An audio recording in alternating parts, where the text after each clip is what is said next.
Bahrain ബാലഭാരതി സംഘടിപ്പിച്ച സാംസ്കാരിക ഉത്സവം 2023 വിപുലമായി ആഘോഷിച്ചു. ബഹ്റൈൻ ഇന്ത്യൻ സ്കൂൾ ഓഡിറ്റോറിയത്തിൽ നടന്ന പരിപാടി ജനശ്രദ്ധേയം ആയിരുന്നു.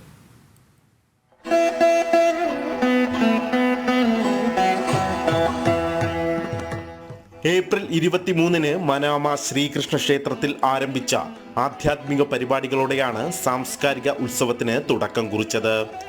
വിഷുവിനോടനുബന്ധിച്ച് നടന്ന പ്രത്യേക പൂജകളും വിഷുക്കണിയും കുട്ടികൾ അവതരിപ്പിച്ച സംസ്കൃത ശ്ലോക പാരായണവും ഭജനയും ഭക്തി സാന്ദ്രമായിരുന്നു. തുടർന്ന് ഏപ്രിൽ 28 ബഹ്റൈൻ ഇന്ത്യൻ സ്കൂൾ ഓഡിറ്റോറിയത്തിൽ കുട്ടികളുടെ കലാ സാംസ്കാരിക പരിപാടികൾ അരങ്ങേറി.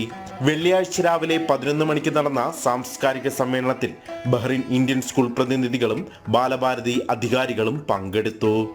അൽമോയിദ് company chief operating officer Lohithadas മുഖ്യ പ്രഭാഷണം നടത്തി. പൊതുസമ്മേളനത്തിന് ശേഷം 60-ലധികം സ്ത്രീകൾ പങ്കെടുത്ത മെഗാ തിരുവാതിര മുഖ്യ ആകർഷണമായിരുന്നു.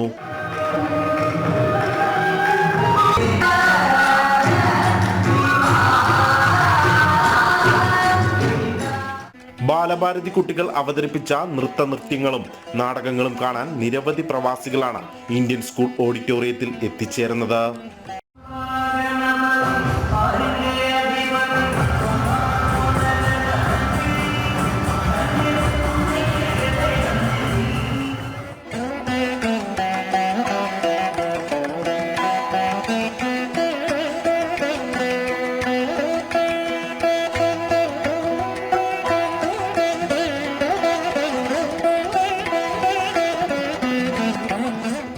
ഭാരതീയ പുരാണങ്ങളെയും ചരിത്രങ്ങളെയും ആസ്പദമാക്കി തയ്യാറാക്കിയ കലാപരിപാടികൾ ജനഹൃദയങ്ങൾ ഏറ്റെടുക്കുന്ന കാഴ്ചയാണ് ഇന്ത്യൻ സ്കൂൾ ഓഡിറ്റോറിയം സാക്ഷിയായത്.